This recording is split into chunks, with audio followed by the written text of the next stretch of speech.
It is 7 AM and there was only one way I was getting out of bed this morning, and that is with the power of Pop-Tarts.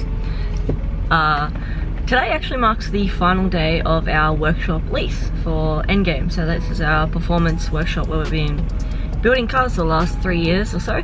However, because we've just recently moved, which I'll show you guys when we get back, there are cars and motors everywhere. We've had to pack everything up and bring it all out here. Now, my house is not equipped for this. We have moved equivalent of 2 gigantic sheds of about 200 square meters into a 20-meter 2-car carport, which you can imagine didn't go down too well. So we've had to make do with what we have until we can build some sheds. But yeah, we're gonna get out of here now and go show you the final result and the end of Endgame at Launton, at that shop. However, we are relocating. We'll move it out to where we are now, but it might take us a couple of months just to get it back up and running and set up, and yeah, so. Morning, Benjamin. DB long neck. Get it up, yeah. Hey. It wasn't English.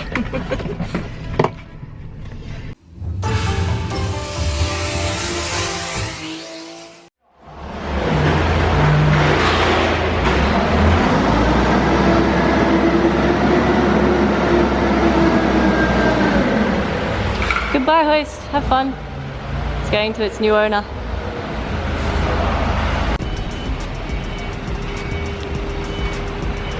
Well, this is our last day at Endgame at Launton. I can't see you, Benjamin. You're in the shadow. We have spent the last week packing this up. It has been brutal. If you guys ever want to get a workshop, keep it small. Trust me, keep it small. It sucks when it's big and you have a lot of stuff to move and a lot of engines. You're like, oh, this will be great. I can use this in future. Like, oh no, don't. Unless you really need it, or unless you can make a mad profit off something. Stuff like this just adds so many more hours to your day. But we are just doing the last of the pack up of the shop now, and it has been a good solid, I think, about 3 years that we've been here.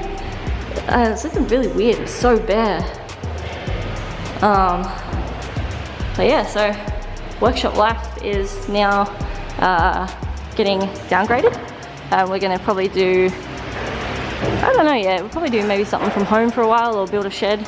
Just do it small and have a bit more of a chillax time for a while until we can kind of recover, I suppose, financially and mentally from how much of a workload this is. Like, it's one thing to say you want to run a shop, but it takes such a big toll to keep something like this open and to work on cars day in, day out.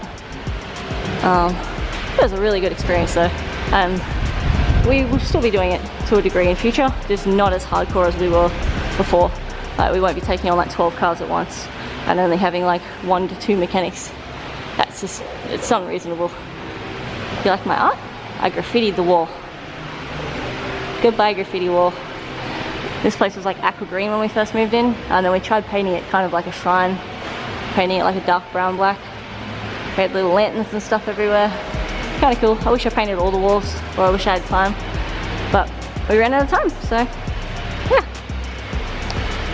From here we have to move everything out of the shop, hand the keys back this afternoon, and then finite, done, finished here. And we're going to get a lot more car content out from here, surprisingly, because we're not going to be so full on with the work and the workload, so we're good. Benjamin, are you happy? Are you sad? How do you feel? Tell me your thoughts. Socially indifferent. You feel socially indifferent. I think your hair grew longer from stress. I'm looking forward to where things are going to go in the future. We're shutting the doors to the shop here because the lease is finished. The business is probably going to be relocating, so we'll go from there. But it's going to be very, very nice to spend some time together wherever you went. There you are.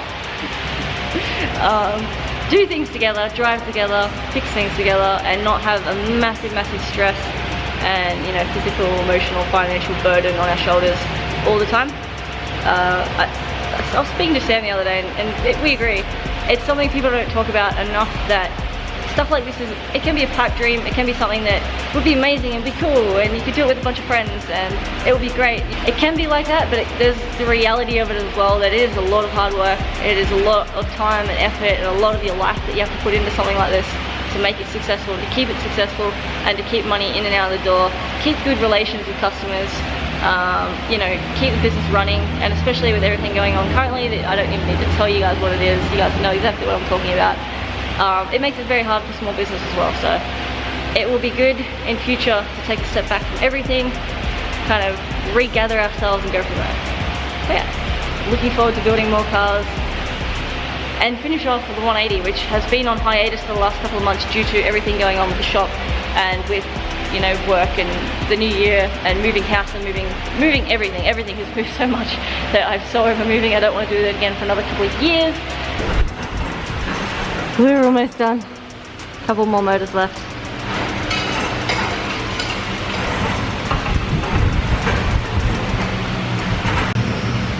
Guess that'll be 25 block.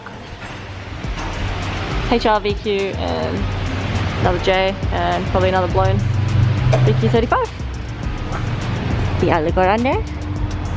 I think I've already said this to you guys, but the FD RX-7 is currently undergoing a rebuild by Rotary Motorsport, so Ben and Ryan. They are doing a Bridgeport 13B twin turbo for me. Super keen to get that back and to rego and drive that and get back into a rotary. Those things are amazing.